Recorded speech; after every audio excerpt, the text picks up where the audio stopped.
The election of Donald Trump in 2024 caused quite a political shakeup given the reports of widespread evangelical support for him. Analysts have reported that it was actually evangelicals that made the difference, but just who are these voters? Do evangelical beliefs reflect the aspiration of Trump supporters? Now, many support Trump due to his policies on issues like abortion, religious freedom, and opposition to progressive cultural shifts. But there are other underlying issues that aren't necessarily reflected in media reports as well. Hi, everyone. I'm Lenny Esposito, and on this podcast, I bring you a discussion with Dr. Darren Guerra and Logan Zeppieri, two political experts looking at just what motivated the voters during the 2024 election, how the term evangelical is applied, well, differently in a political context, and just what it means to be a believer in our current political climate. All of that is coming up on this Come Let Us Reason Together.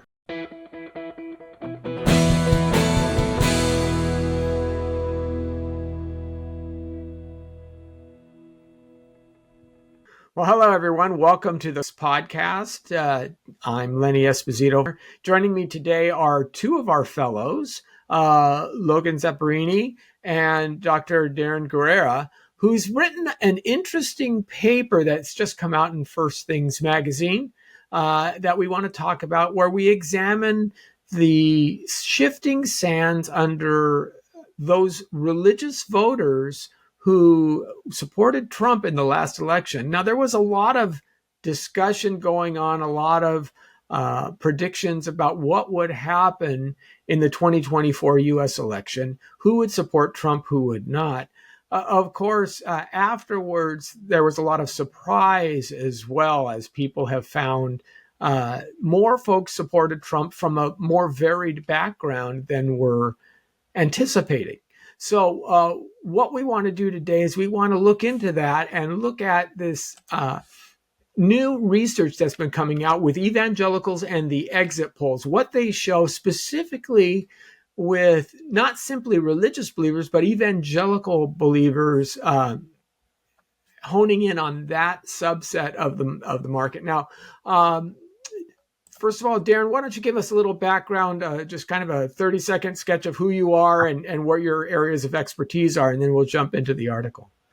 Yeah, so I teach political science at Biola University.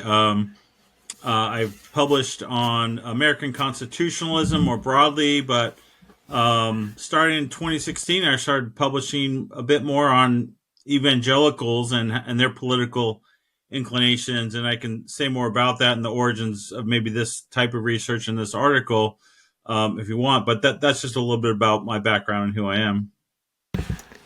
All right, and of course, Logan, you've been with us before.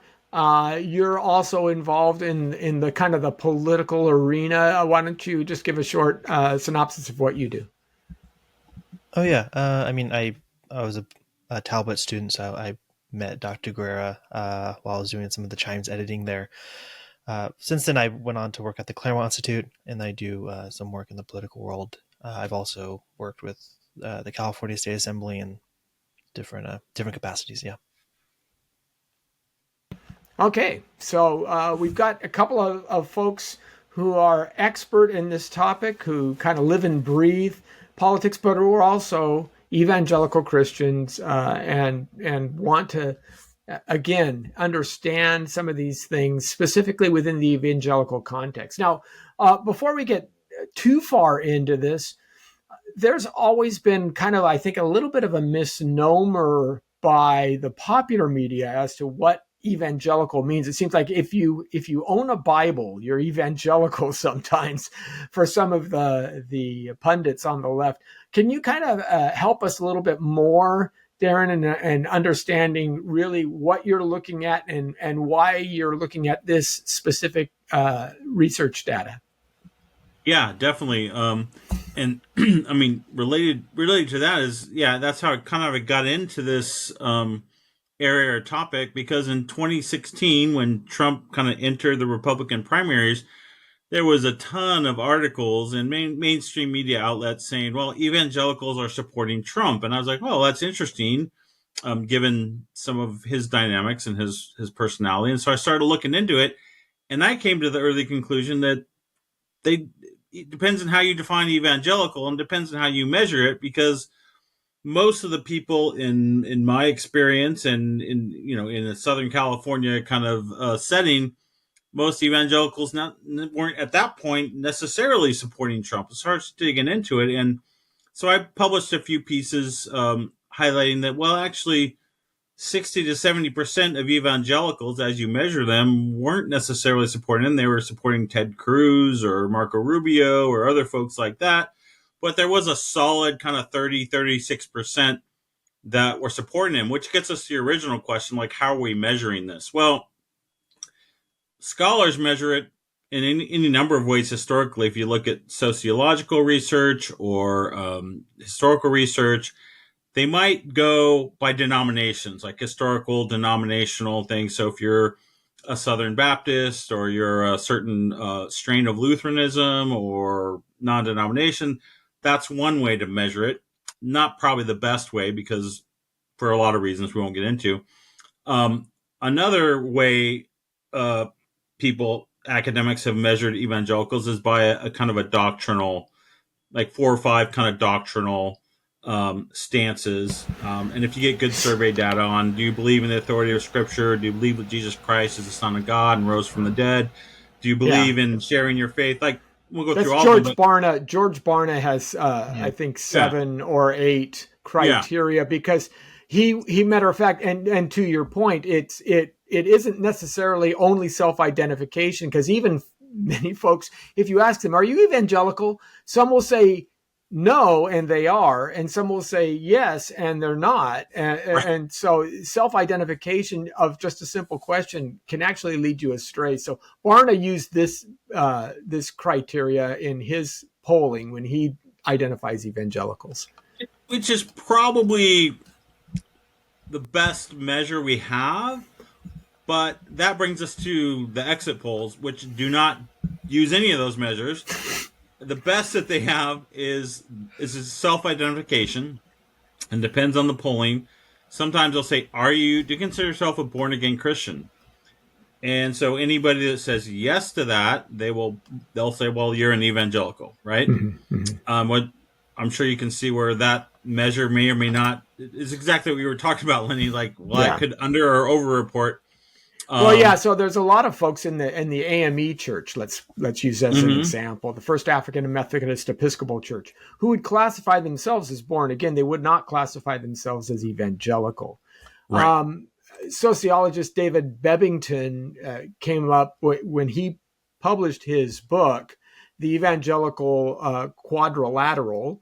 He comes up with 4 ideas that he sees as encapsulating all of evangelicalism.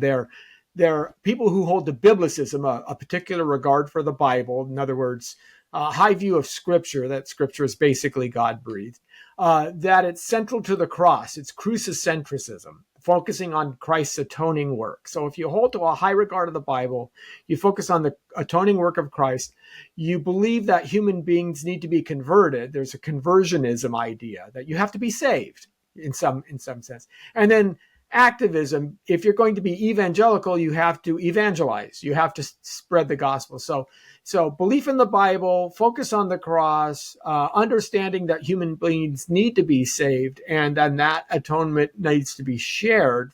That was kind of Bebbington's kind of mere version of evangelicalism, which I think is fairly fair. I think that's a good understanding. I think a lot of folks would then, would be classified as such, even though, and this is the other portion of this is why self-identification I worry about, because the term evangelical has in the press taken on a negative connotation, and some people want to say, I'm not an evangelical, but I love Jesus. And so you get that kind of a tension, as you're saying, within this concept. And from the political side, in terms of defining it, go ahead, Logan. Yeah, I was just going to go ahead, answer, Logan. like, something I've maintained from the beginning was that the evangelical label from the political side has always seemed to be a more of like block voting, like trying to construct a block of voters to target, not necessarily That's a in good point. like I don't think they're trying to be theologically accurate. I think if you were trying to pierce the veil, so to speak, it would be like, we just need to somehow get Christians who are right wing that we can attack without calling them right wing Christians. We need to use a term Yeah. that can sort of be used, that's catchy, that we can just target openly. And so I think there's a practical aspect to it. I'm not that it destroys a meaningful understanding of evangelical or what it means to be part of like an Right. evangelical church or something.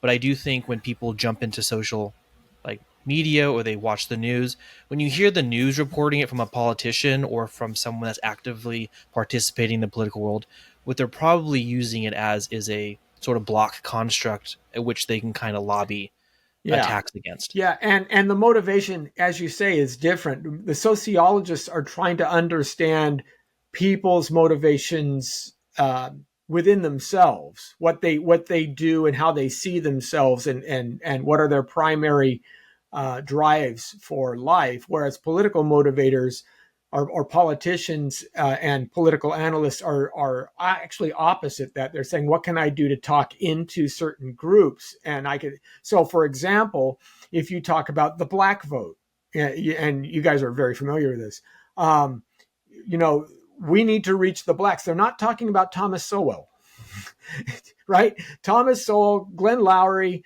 those guys are not black according to within that political bloc framework. They are outside of that political bloc. Now that obviously they're black, they're African American, but from the pollsters' perspective, we're not talking about them. We're not trying to reach them. We are trying to reach the black voter, and that means people that all hold to X, right? Well, So yeah, exactly, and that brings us to the challenge of even talking about these. Is that a lot of the exit polling data that this article is based on? It's better than some of them, but it basically has a category for white evangelicals. So that's, the media is very focused on white evangelicals. I think largely for reasons that Logan has highlighted. They want to kind of put white evangelicals in a block that they can talk about easily, and they want to talk. They don't want to say white right wing racist, so they say white evangelical, and they try to like make that substitute. But it doesn't have to be that. But I think that's why they focus so much on the survey data in that way. But this exit poll also went beyond to just non-white. They don't have as many questions in that regard, but they did ask everyone. They tried to identify them as evangelical, Protestant, which would be maybe more mainline Protestant, and then Catholic for just a religious conservative. So there is some measurement of religious conservatives more broadly, but there's just more data on white evangelicals. I think because of the media fascination with that phenomenon, and there may be various motives for that, as we have noted. okay, and just out of curiosity, do you know how large the data set was? How what are we talking about in terms of I, samples? Or Off the top of my head, I don't know the size. So how they do these exit polls is that CNN, NBC, all the big media outlets pool their money for an exit polling, and they share all the data, and then they report it on their various sites in their own ways of doing it. And So I pulled the data that I was using from the NBC site. It's the same data as other sites use. I just like the way they presented it better. Now, there is another, since I think 2020, there's another exit poll that Fox News uses and another media outlet that I forget. I did not look at that specifically, did not include that, and it has some very different things. I haven't looked at that. But so this is the basic exit polling data that the mainstream kind of media outlets all share, and I don't know the size of the sample or anything like that. okay. So let's get to the article then. What did you find, and how did you approach the data? We've got all of these people. A lot of people, I guess, were scratching their heads, um, especially on the left, who did not expect this result to be as definitive as it was. And it's clearly definitive. He won the popular vote as well as the electoral college vote. So a lot of the arguments that people had anticipated kind of evaporated. At the same time, he won a whole lot of new types of coalitions, right? New types of subsets, African American males, and he came up in the Hispanic male vote, and all these things that were kind of shocking. So I think a lot of people are still trying to fumble through all the data. And so what was it that you found, and what aspects of this did you find interesting? Well, I mean, just the baseline kind of starting point is in 2016, Trump won, and this was a big media story back then. He won 80% of the white evangelical vote. In 2020, that number dipped somewhat to 76%, but it rebounded again in this election to 82%. So he topped his 2016 number, and he made quite an improvement over his 2020 number. So that stuck out. And what's notable about that, and it's later in the article, but there was quite an effort by, what some people have called Big Eva, people that are notable in the evangelical world to try to maybe convince religious conservatives, evangelicals, not to even engage in the political realm, not to engage. Certainly, they didn't want them engaging on Trump's behalf. And so there was Bible study curriculums that they were trying to get people to be a part of. And despite all of that funding and all of that effort, he surpassed his 2016 number. So that was notable right out of the gate, is that the number was still fairly high, even after all of this effort by what one might call the religious left within evangelicalism to try to dampen or suppress the exuberance, if you will, of the evangelical support for Trump. And that was one part. And then I go through and look at I try to break up the evangelical block into some still fairly broad generalizations, but some categories where this evangelical vote is not a monolith. And that's what motivated me way back in 2016. This is not a monolith. Let's try to understand maybe some of the components. So yeah, so those were two kind of big takeaways. Okay, Logan, what had you heard, or what are you seeing as the aftermath of this, by seeing that what people in media and others who would have assumed, and they do make these assumptions, that, say, white evangelicals, the way they use that term, would be a naturally at odds with, say, a young African American male. They for some reason they would put white evangelicals kind of like leaning towards the Ku Klux Klan or something like that, right? Because they play off of the race identity, and so they see that voting bloc as antithetical to, say, the African American male voting bloc. Yep, those two guys are voting for the same person now. How does that translate within the halls of political think tanks and areas, where they're trying to make decisions and understand this going forward? Well, I mean, I was waiting, as the election was happening and the numbers are coming in. I was just cycling through. I'm like, Rachel Maddow's gotta cry. Like, let's do this. I was watching, CNN, MSNBC, and I think the best line was from, I think it was CNN, maybe an MSNBC. I was cycling through them so quickly, but they were just like, it's not just the white men, it's the Hispanic men too that hate women.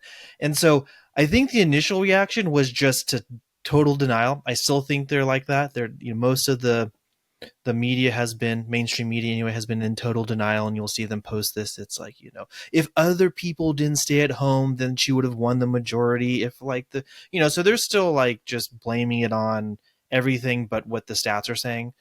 I don't know. I'll have some questions for Dr. Guerra towards the end on some of the comments he made about the, sort of this revolution in the Latino vote, which I think will be an interesting conversation. But I think at least the separation isn't, how do you interpret white men and Latino men voting for the same person. What is, I guess, being shown is that there's a huge separation between what the media thinks they know and what other non-media people have been telling them for years, and they just don't care to know that, and they want to push their own view of what society should be like. And this is where I was talking to some people in the political world, and they were just so appalled, even older individuals who were in media, in politics, and they were like just talking about the reflection about how much it has changed. And the thing that they kept harping on is like the media has always gone through its cycles of like having its favorites, and it's, we want to, you have like the Kennedy and, Hollywood showing up to us, like there's always been this ebb and flow between who you like and who you don't like. But they thought what has changed probably in the last 10 or 15 years is that the media has now tried to like warp the lens, so to speak, of what we're seeing. It's not just like, here's my favorite, but like, here's how reality is, such that the favorite is the ultimate one you should pick, because that's what like reality has shown us to be the true and good person. So I would kind of push back upon, I don't think there is a problem with a multi-ethnic coalition. I think this has been like the pushback with the whole all lives matter, was this like, there's always been a huge subset of people who just did not buy the sort of chopping up the different, classes of people and then re-merging them into these different voting blocks, and then like throwing money at the like propaganda machine to tear down these voting blocks. Like there's been a very huge shift like against that. And this is where I wanted to ask Dr. Guerra what he thought, because the first class he talks about is like the Jacksonian evangelicals, which is interesting because like Jackson was like, the cusp of like the collapse of like the Federalist Party and like the agrarian, like the, you talk about JD Vance as like the chain smoker Christian who doesn't really care about society, but like cares about family. Like this is a very interesting like view of like a Christian party. That you labeled them Jacksonians. I was hoping it's so like, let's get into that a little bit. Interesting Let's because talk we're about seeing the collapse of the Democrats, which is a It Jacksonian is. party. Yeah, so let's talk about these three subsets that you've identified within evangelicalism, and then we'll talk about, because the Latino vote is I would think more highly Catholic, and there's no way, shape, or form, even the media classifies Catholics as evangelicals for the most part. But let's talk about these three subsets and how you've understood them. Yeah, no, that's great. So the Jacksonian term I borrow from Walter Russell Mead, who is a scholar, mostly writing in foreign policy, but he identifies them as there's a Jacksonian impulse in American politics, um, which is very has a nationalistic side. It's very assertive, but it's very focused on kind of home issues. Jacksonian Backwoodsy.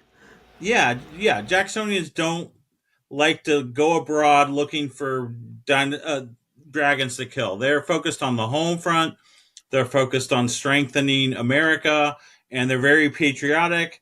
But they're not overseas adventurers, right? And Meade contrasts them with Wilsonians, who are, they have moral crusades they're on, and he contrasts them with Hamiltonians, who are more business interests, right? And he contrasts them with Jeffersonians, who are kind of these idealists and so forth. So he has these categories that he develops in some of his research. But in 2016, he noted that there was this Jacksonian impulse, and as Logan mentioned, like this Jacksonian element in American politics is longstanding, and had for over a century or so formed the backbone of the Democratic Party. Kind of, it was mostly in the rural South, but not exclusively so. But it was the blue collar working class vote, rural and urban, that supported the Democratic Party. And so um, what Walter Russell Mead had pointed out in 2012 was that Obama had really, almost forcibly sought to move the Democratic Party away from these Jacksonians. And you remember his famous phrase that, well, these Jacksonian, he didn't use the term Jacksonian, but he basically said they cling to their guns and their religion, and he hinted that they're kind of xenophobic, right? And Walter Russell Mead had this to say about that time, the Obama coalition. He said, virtually everything about progressive politics today is about liquidating the Jacksonian influence in American life. President Obama and his coalition aim to crush what Jacksonians love, empower what they fear, and exalt what they hate. So I think Mead was right about this, and Jacksonians thought that he was right about this. They saw their natural home in the Democratic Party did not want them anymore. In fact, the Democratic Party was trying to liquidate their economic prospects, was liquidating their cultural prospects, and they wanted nothing of it, and they wanted to resist that. So then they turned to the GOP, and in 2012, what do they see? Well, they see the GOP nominated Mitt Romney. He's a Wall Street guy. He's a free market globalization guy. Well, Jacksonians had fought against NAFTA, the North American Free Trade Agreement. They had fought against outsourcing the auto industries and the steel industries. And if you read Hillbilly Elegy, that's half about how, these parts of southern Ohio were just devastated by the decline of the auto industry and the decline of the steel industry. And that really devastated these communities economically. So they look around and see Obama deprecating them, essentially trying to liquidate any influence they have in American life. And they look over to the Republicans, who might be okay with them clinging to their guns and religion, but the Republicans have devastated their economic prospects. And so in 2012, when Romney loses to Obama had constructed this pretty dynamic political coalition. You have people like Sean Trendy over at Real Clear Politics noting that, hey, there's about 7 million missing voters in the electorate, and they tend to correlate with these communities in the urban Midwest and the Appalachia. And I know anecdotal evidence from people talking about parents who live in that area who just didn't vote. There was no motivation. There was nobody to vote fair in their mind. They'd pretty much been alienated from American political life, and they were just out in 2012. And Sean Trendy even pointed that you're going to need a political entrepreneur to bring them back. Well, lo and behold, who was that political entrepreneur? It seemed to be Donald Trump in 2016. He whether it was intuitive or whatnot, he sought to bring these Jacksonian voters, who, by the way, in 1980 we called them Reagan Democrats. Reagan had appealed to the same type of voter, and he won important electoral victories in 80 and 84. Partially with this coalition. But what happened to Reagan? Well, after his term ends, who succeeds him? George H.W. Bush, blue blood establishment Republican. And basically from the end of Reagan's term, from 88 to 2016, the establishment wing of the Republican Party dominated Republican politics. And so it really was, you bookend that period with Reagan tapping into these Jacksonian blue-collar Reagan Democrats, and you have Trump. But what does Trump do that's different? He doesn't settle for a peace with the establishment. He seeks basically a takeover of the Republican Party, and his shock troops are these Jacksonian voters. And that's why it's been very cantankerous and nasty. And basically, you've had a civil war in the Republican Party because Trump's like, hey, these people have been sidelined from American politics, and I aim to be a voice for them, and I aim to make them a force again in American politics. And one can argue that he probably has succeeded, at least in this point. At least they matter again in American politics. They're people you can't ignore, and you can't just disregard them. And so anyway, so that's a bit of the narrative of how they had been excluded, and Trump really is the vehicle that has brought them in. And that's when I analyze them, that's why Jacksonians don't care. People complain, well, they don't care what Trump says, and he can shoot someone on Fifth Avenue and they won't care, and all these things. They overlook all of his flaws. And one would say, well, yes, they overlook all of his flaws because they, as Walter Russell Mead pointed out, they were being their whole communities were being liquidated from American cultural life and American economic life. Yeah, their way of life was being canceled. Now you offer an example of who would fit within the Oh, evangelical Jacksonian, and you point to Mama, which was the grandmother of J.D. Vance in the book, and also if you've seen it in the movie, here's kind of a thumbnail sketch of what we're talking about as a Trump supporter. And how did you describe that? yeah, no, she. If you watched the movie or read the book, I've done both. She is a character for sure, but I do think she. I mean, again, these are archetypes. They don't capture everyone. But as I Right. described her, Mama is a Jesus-loving, gun-toting, chain-smoking, foul-mouthed matriarch from rural Kentucky who Yeah. fiercely defends her family and provides stability and guidance for her grandson. And that those elements, not everyone fits that element, but she had a deep faith in some way. J.D. Vance talks about her reading her Bible regularly. She talks about her love for Jesus and refers to him and tries to live in her view as what Jesus would want her to do. But at the same time, she doesn't exhibit these kind of middle class kind of behaviors. She chain smokes. She's foul mouthed. She has guns stashed everywhere. So she's for like a suburban evangelical voter, they don't necessarily live in the same world, but they share in some vague sense a theological Yeah. grounding in Protestant theology. And how much of these Jacksonians then did Trump capture? How much? Well, it's hard to get exact numbers. The best numbers I have are, and I haven't been able to find better ones, are all the way back from the 2016 primaries because they were tracking dynamics like church attendance. They were tracking dynamics like, church attendance is the main one. And Michael Barone had noticed that in like say Michigan around Grand Rapids, which is a evangelical kind of hotbed, Dutch Reformed, so tight knit evangelical communities. They were very non-Trump, never Trump areas, right? Same thing in Missouri, the Assemblies of God, which I grew out of that tradition. They have tight church networks, and they tended initially to be not very favorable to Trump. Where he was strongest was in rural Missouri, where people don't attend church regularly necessarily. There's higher rates of disability insurance. There's disconnectedness. There's some of the social pathologies you see in economically depressed areas.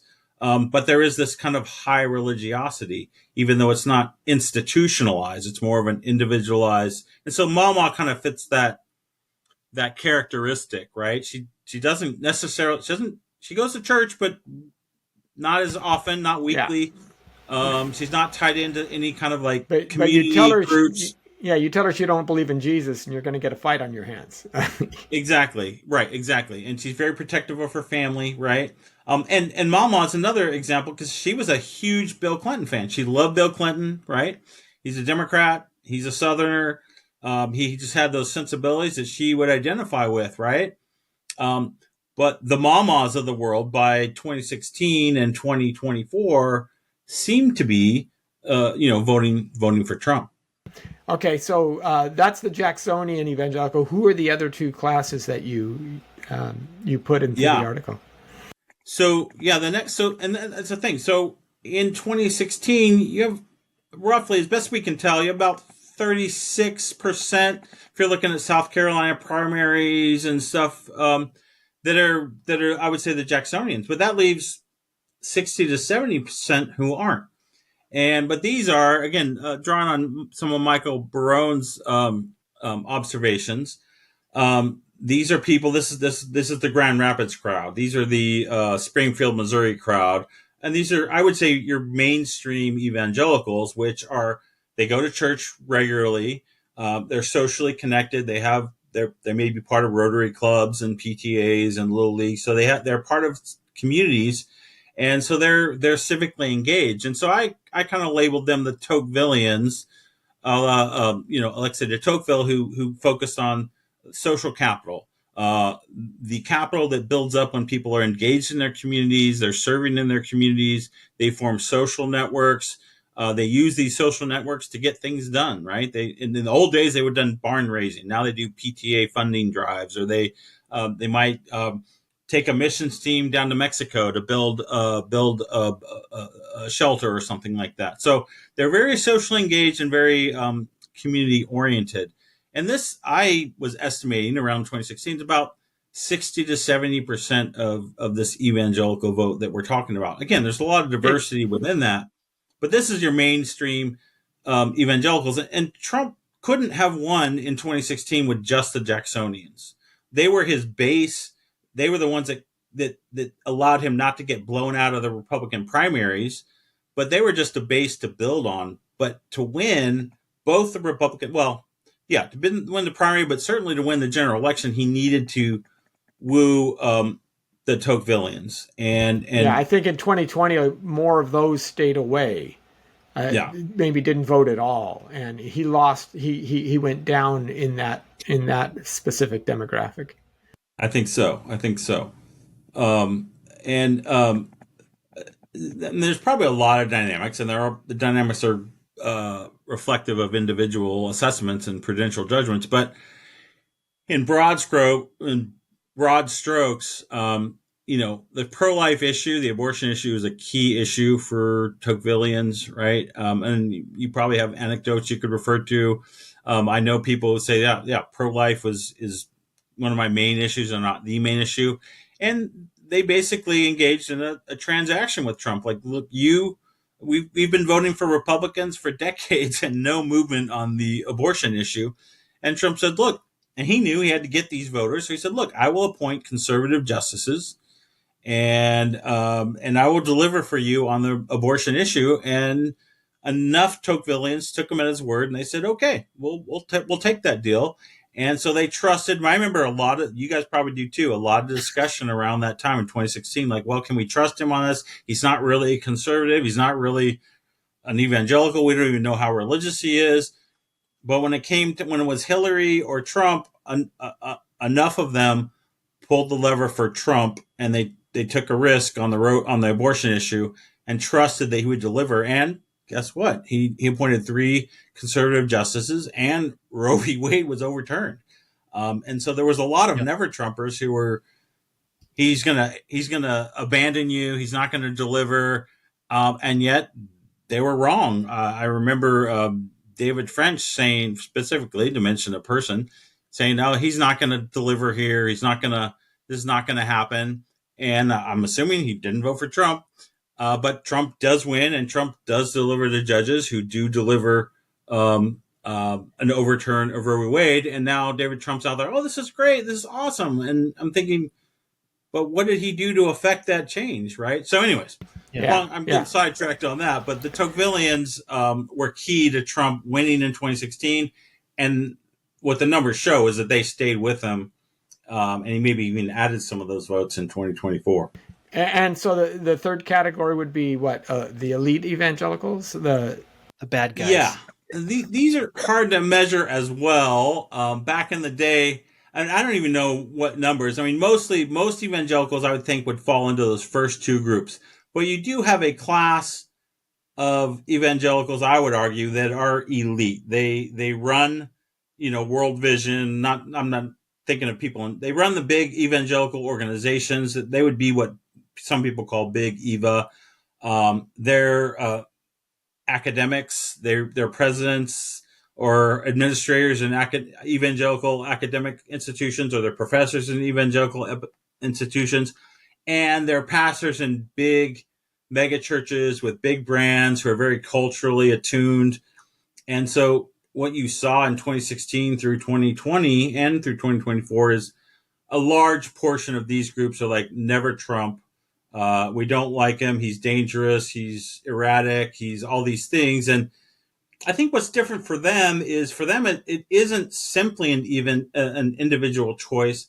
They are thinking about the brand of the institution they are representing, right? And so Trump's erraticness, Trump's foibles, if you want to put it that way, Trump's, what I put in the article, his aesthetic, I think, is a big part of it. They are nervous. They don't want to be associated with that, frankly. And they don't want their organization to be associated with that. And so they're very cautious to the point of saying, I can't support that. I won't support that. In fact, I'm going to try to put a stop to it. And that takes a lot of forms, but one of them were these attempts to have Bible studies in churches to like basically get evangelicals to kind of disengage in a partisan way. And what we saw is that just didn't work. But for elites going forward, as long as the culture is what it is now, the culture may be shifting, but they're sunk in. They are never Trump till they die, and I don't see that changing in the near term. It may longer term, but so they're just subject to different forces than maybe the Tocquevillians or the Jacksonians. And the Okay. Tocquevillians are somewhat attuned to cultural strains and cultural opinion, but not as much as the elites, I would say. Yeah, so Yeah. Christianity Today, for example, you've got a lot of Yeah, folks who have the sure. journalism pedigree, have come up through the journalism schools, so they would fall into this kind of this elite status idea as Yeah. well. Well, I think Yeah, I think extending so. Dr. So, Guerra's point, I think, is important. Maybe even looking at the political, like taking this sort of this tripartite view of the evangelical voting bloc. I think the strategy would have been that the Democrats, in sort of like constructing this block and hitting it, was the hopes that the elite and the Tocquevillians would go one way and lead the Jacksonians. And that didn't happen. It ended up being that most of the Tocquevillians Right. stayed with the Right. Jacksonians, that actually the transaction was worth it. We did get some of the things that we wanted.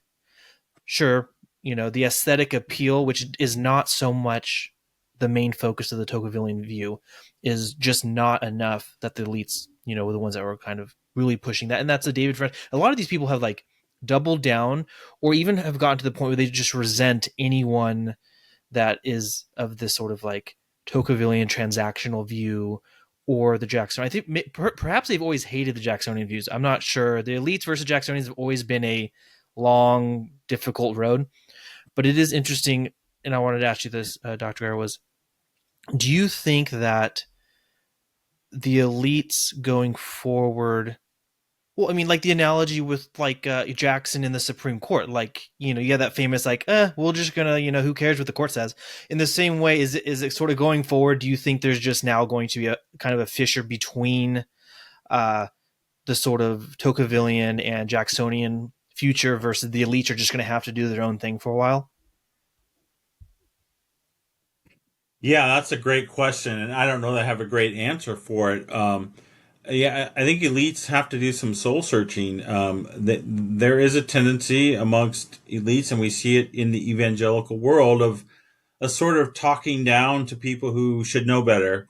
And this talking down has not got them anywhere, and so they're going to have to reevaluate. Elites, like, do we want to just separate from the evangelical movement? And I think some have, but there's some who just can't or won't, and they have sincere beliefs that tie them to the evangelical movement. And so there's going to have to be some soul searching, like, what do we do about these masses of people who aren't listening to us, who don't take our advice, who don't value our expertise and our superior knowledge and our credentialing? They're not listening to us.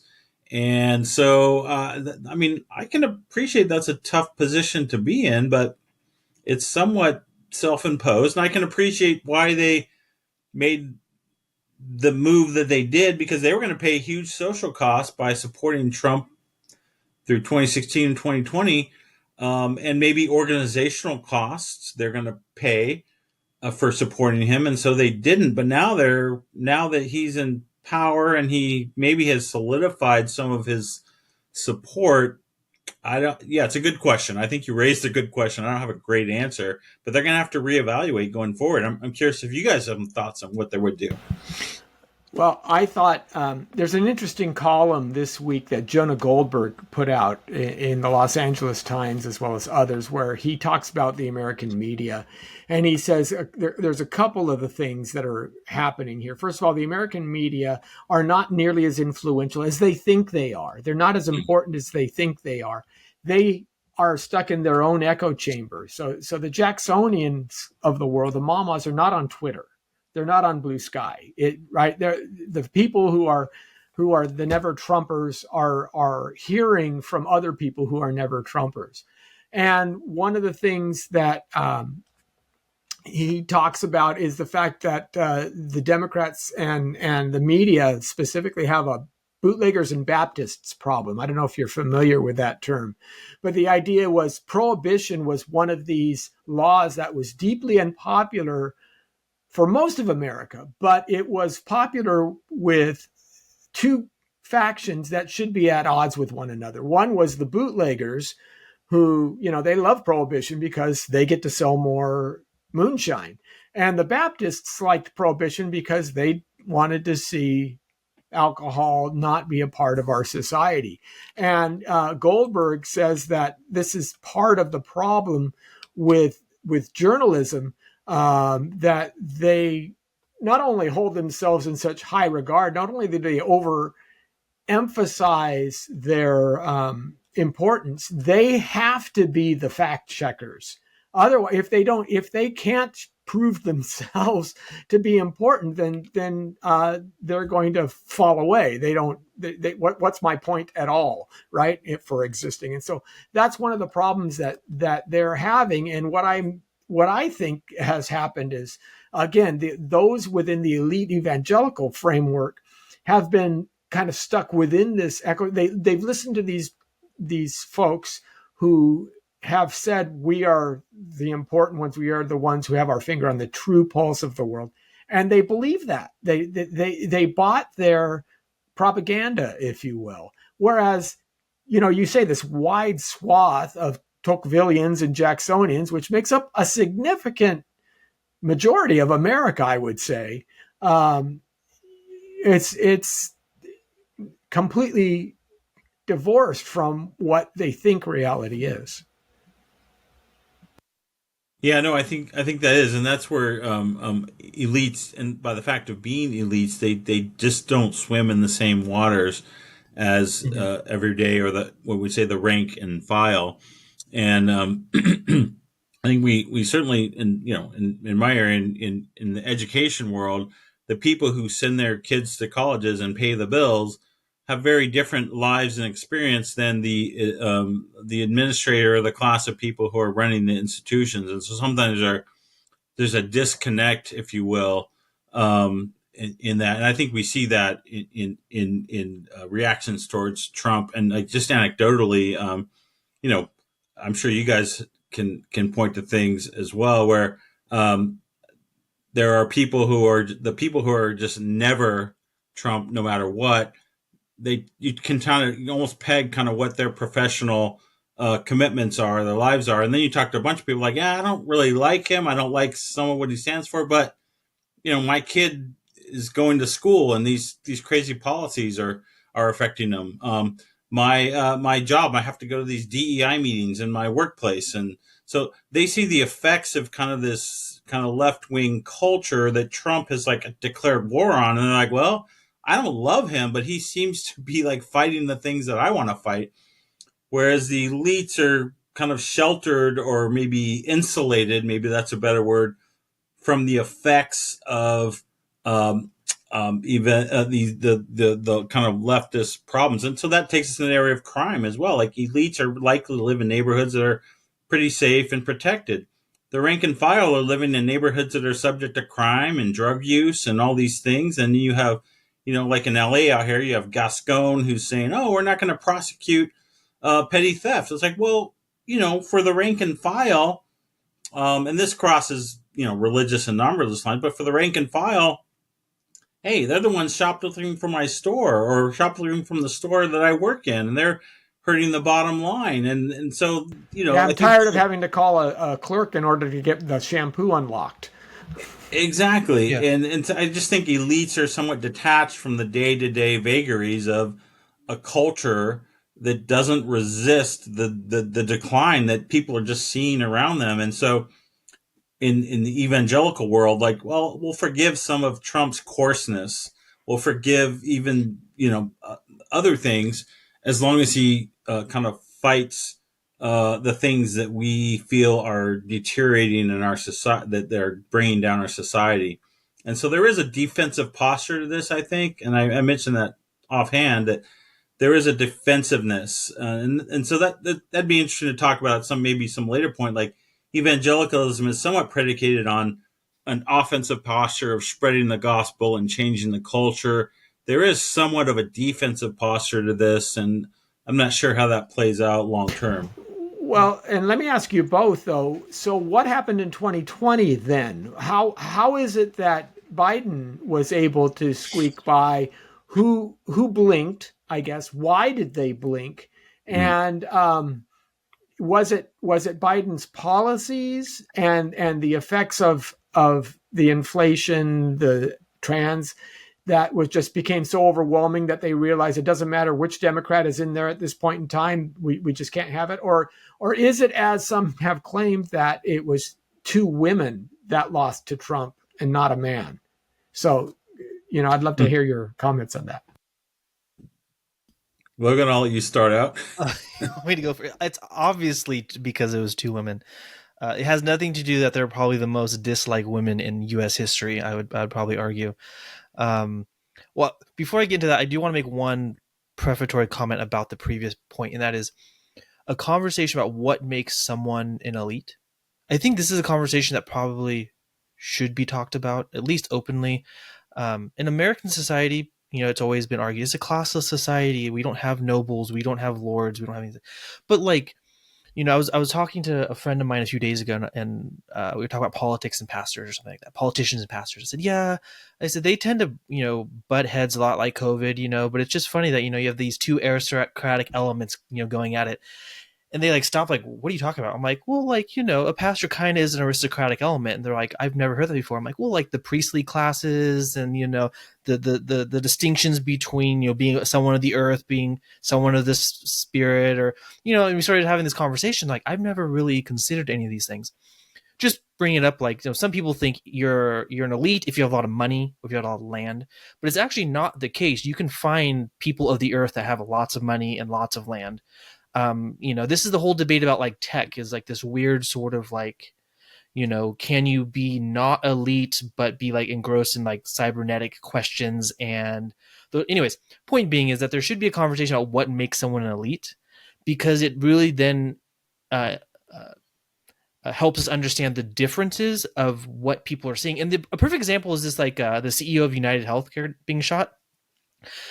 Not saying you should or shouldn't do it, but the reaction is interesting because you can tell who deals with insurance on a daily basis and who does not deal with insurance on a daily basis, if nothing else. And so this is where you see a perfect example where the people who are slogging through healthcare claims, car insurance claims, your iPhone insurance claims have one very deeply disdained view of insurance. And then people who are but we're process oriented, and you do your tickets and you make your appeals through court, and you're you make your legal disputations and those. It's a very different view of the world. And then when tragedy strikes, the way in which they receive very physical changes of events is very different. So anyways, that was a prefatory comment. But the point about what happened, I think it ultimately came down to two things. One, which Dr. Guerra has repeatedly said, is this regrouping of the sort of this multi-ethnic working class. It's interesting because even the unions did not come out, at least the union administration. There was so much resistance to Kamala that even the union administration was we have to be careful about giving our endorsement. We'll just not endorse, which was a huge move, which hadn't been done in years. They heard from their constituency. Yes. That and they knew it. Yeah, I was staggered by that. That was amazing. Which is you go Teamsters and these sorts of things, these are people of the earth finally getting kind of their hands on the throat of the administration and being then don't say anything. And they did. They bent the knee and did not make their endorsement. So I think one of it was this sort of reorientation of this labor class. And I think the other one was just very simple. Kamala is very, very dislikable. She doesn't talk well. People hate her through and through. Democrats hate her through and through. The way she climbed up in California politics, people hate that. People don't like being, she's very disdainful of people who disagree with her. She was when she ran for the presidency, she was the first one out. And it was just because Tulsi Gabbard was when you did that interview about smoking pot, at the time you were arresting people for doing it. She was oh, ha, ha, ha. It's lady, you do not get what you're doing. And so it's very dislikable, but also there is this reorientation of the labor class. Well, yeah, that's Lenny, you had brought up why did Biden do better? Um, I think part of it is he was nominally Catholic. I'm not Catholic, so I'll let other them comment on that. But he puts himself out there as a Catholic, and he does have this, I would say, veneer of the blue collar Joe thing. And so I think a certain number of voters were maybe won over by that, and so I think it did help him in 2020 with a certain number of people. What one thinks of whether those are genuine elements to who he is as a person, I'll let them decide. But I think that did help him. And again, 2020 is really an outlier year. I mean, we were going through COVID. Biden was barely on the campaign trail. Remember, he was campaigning. They were talking about he was campaigning from his home or whatever, right? He was never out there because of COVID. Of course, we can't really get him out there, and so it was just a really, really weird year. And it's really hard. And then there's obviously all the claims about the shenanigans around the election and so forth. We do have to note that one of the things that COVID did was fundamentally change the way elections are run, because mail-in voting, collection boxes, all of these things are a specific shift from what we understood election day to be prior. And it was a radical shift. So even if you claim, hey, well, there's no evidence that widespread deception or widespread voter fraud was happening, there was a very, very different way of saying who's turning in their votes. I mean, it's night and day, and that was a big issue. Maybe by 2024, when things kind of calmed down a little bit and people had some time to understand what was going to happen, that those even on the Republican side could start doing voter collections, and right. So both sides, and that was something I heard the Republicans talk about internally. Is they said they watched what happened in 2020 and said, we're going to get out there now too. We got to do the same thing in order to balance those scales. And so I think that's a big piece. Yeah, no, I think you're right, and you guys probably read pieces like I did that said the in 2020 the game fundamentally shifted from winning voters to collecting ballots. As long as you have the ballot, it doesn't matter what the voter thinks. And we used to joke about relatives who used to vote one way their whole life, and all of a sudden they're voting their other way now that they're dead. So I mean, that would involve fraud. But what you're talking about is even non-fraudulent voting, like the voting, nursing homes that would have never been voting before, and things. The legitimate voting had shifted to a point where you just collect the ballots. That's what you need. Those are what counted. They don't count people's opinion. They count the ballots that are turned in. And so that is a fundamental shift. And that's putting aside any claims of fraud. It's just, the legal structures for elections were radically different in 20 than they were in 2016 or prior. And by 2020, Republicans, I think, started to catch up with Democrats in terms of, okay, we need strategies where we can collect ballots as well. I also think, a number of jurisdictions started tightening up their laws, and we'll see how that plays out going forward, and like tightening up the voting laws and restrictions. And then now both sides are trying to figure out how to collect ballots at I think there's going to be a big fight about that as it goes forward, especially since if you look at California just 2 days ago finished counting their votes, and in several very specific, very contested, very specific voter house races. And it's funny how all these ballots were being brought in after the fact, after election day. And again, in California law, that's not fraud. That's considered legal as long as you supposedly have a postmark or something of that nature. But you have to wonder, it's like, how is this happening when it's the very hotly contested races where these things, we found some more Democrat votes here. Hey, it does strike you as more than a little bit odd. Yeah, No, it Yeah. does. It does. And I think that I has mean, been a shift. I've had the opportunity to talk to Um, some of the people. Like, I mean, I'm just convinced like there has to be some fraud in this. Like when they're like, "This is the securest," there's not one fraudulent ballot. I'm like, okay, first of all, there's a fraudulent ballot in every election. Let's just be honest. It's like getting like when I was working for different like banking organizations, like you get fake currency all the time. It's not like every we have not one piece of fraudulent. Yes, you're going to get one or two when you process those. Same thing. Like you're going to get it. The question is how much. There's always a debate of how much, and they're always like it's zero. There's zero. I'm like thoroughly convinced. Like I don't know, you can't prove how much, but there has to be like anyone who's looking at the numbers coming in, how they're shifting, how they always go one way, the kinds of fighting, the kinds of universal denial, and it's like, well, okay, yeah, like that happened, but like you really can't account for that, especially when they're doing, I think it's Arizona when they're like, oh, there's all these out of state voters who shouldn't voting, like, well, it was technically legal, but like, okay, so it's like. So I'm convinced that there's at least a little bit of that. But with the Biden thing, I think you do have a shift on the Tocquevillian like voting block. I think is what you get in a little bit where they're like, okay, we got the transaction. I think some of them believed it was like a luck thing, like we took the risk, we got the Supreme Court justices, we got out of Roe versus Wade. Now it's time to go back to peace and freedom. And then when Biden got in, you didn't get any of that. So I think there was like Biden kind of earned like this title of like continuing to destroy U.S. foreign policy abroad. If it was in Afghanistan, if it was Hong Kong, if it was all these different like just things falling apart left and right. Then you had inflationary problems. You had him cutting the pipeline from Canada. You had all these just like policy after policy after policy, which people are like, what are you doing? And then reversing policies, going back to some of the Trump policies. I think they just realized, and then the prosecutions Yeah, against Trump. he I think they pandered to realized, the hard left. yes, and there wasn't He peace and pandered to prosperity. the Like hard left, and that was the problem.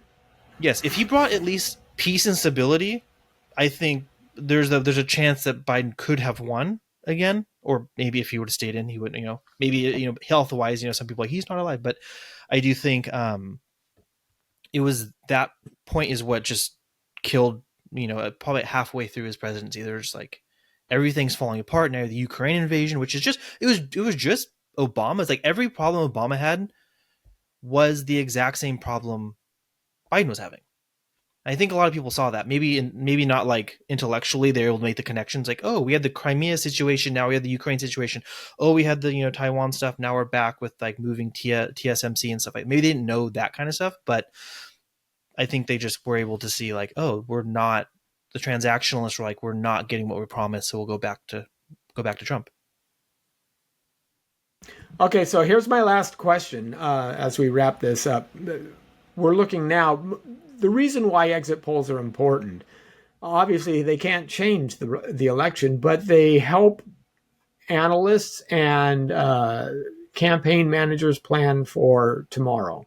So we have two things. We've got the 2026 midterms and we've got 2028 coming up. What does this now mean for them?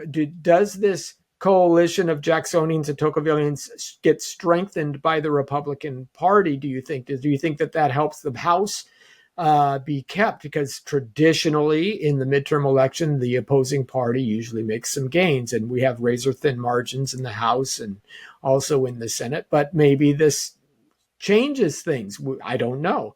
And then 2028, if it's say a J.D. Vance who's now running for president, he's clearly in the Jacksonian camp. I mean, although he's a Yale guy, he resonates with the Jacksonians because of his story.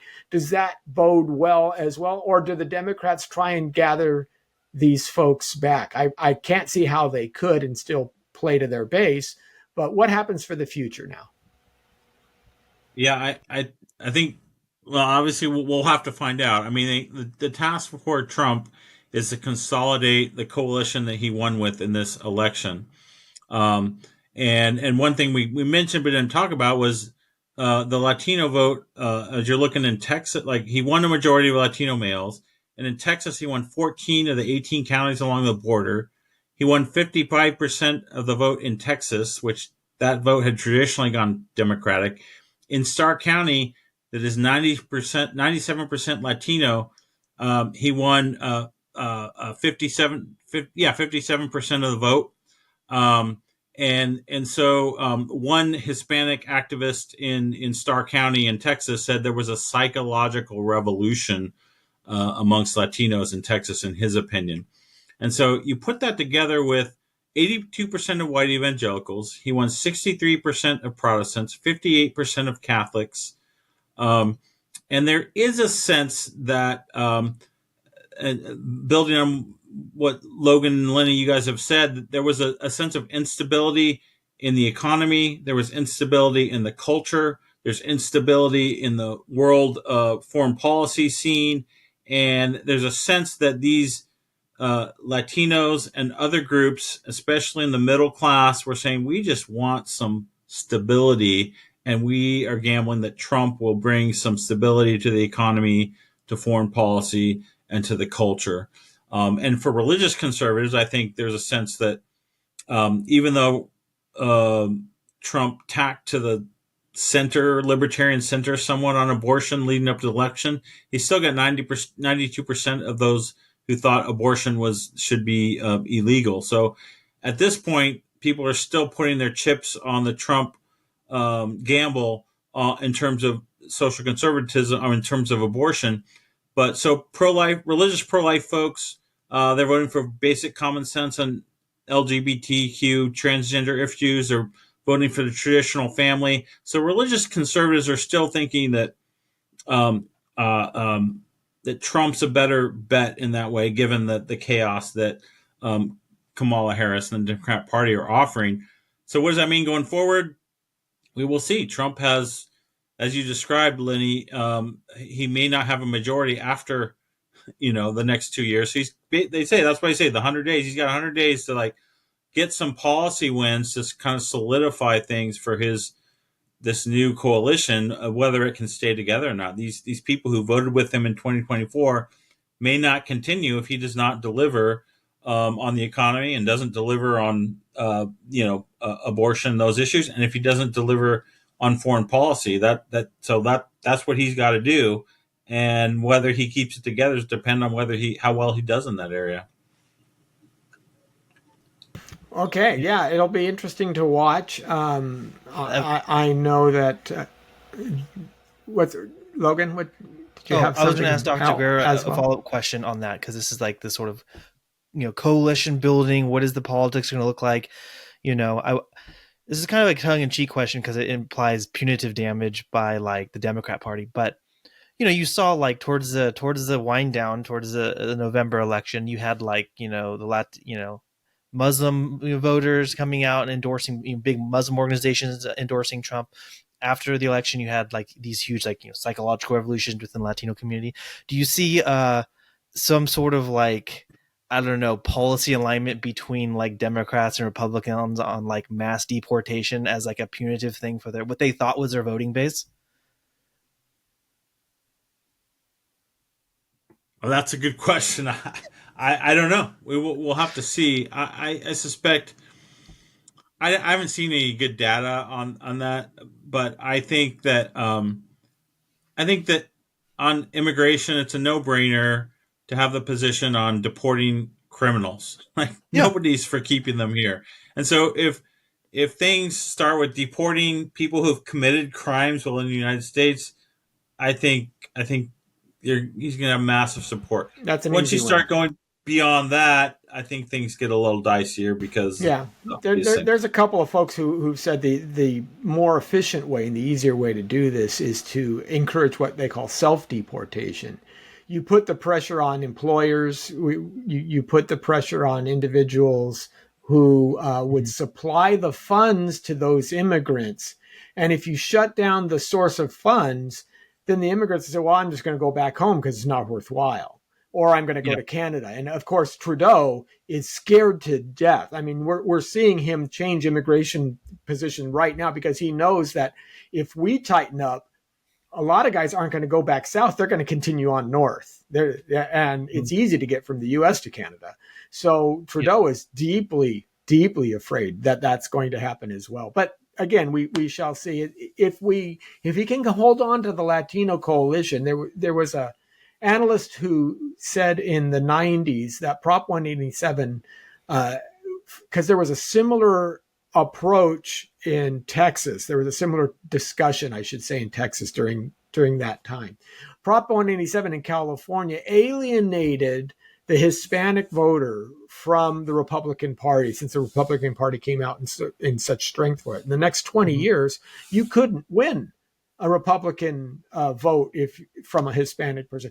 In Texas, it was the absolute reverse. Bush and company embraced the Latinos, tried to talk into their specific situations, and over the next 20 years, you couldn't be a Democrat and win. It was all Republican. So California and Texas in the 90s was a fascinating study at how those two things kind of played out. Now, there's been enough time where those kind of distinctions are in kind of the prior generation's memory. They're not in the current generation's memory. So what happens now? Yeah, I think is going to be telling. But 2026 will be fascinating, and who knows? We may get surprised again. You never know. So, all right. Any final thoughts, guys, before we close this off? I think the Jackson Trump thing is a very interesting. It wasn't until I read his Dr. Guerra's article that I was like thinking. I never think about it. Oh, there's a lot of I like the link. Interesting similarities. A guy who takes scalps, a guy who hates the bank, a guy who hates loves tariffs. It's like, oh, this is interesting. At the maybe at the rise of what would be considered a collapse of another political party. It's an interesting, at least intellectual tool to refer to the Jacksonian stripes of Trump. Okay, well, thanks for your time, gentlemen. I appreciate it so much, and we'll see you next time. Thank you. All right.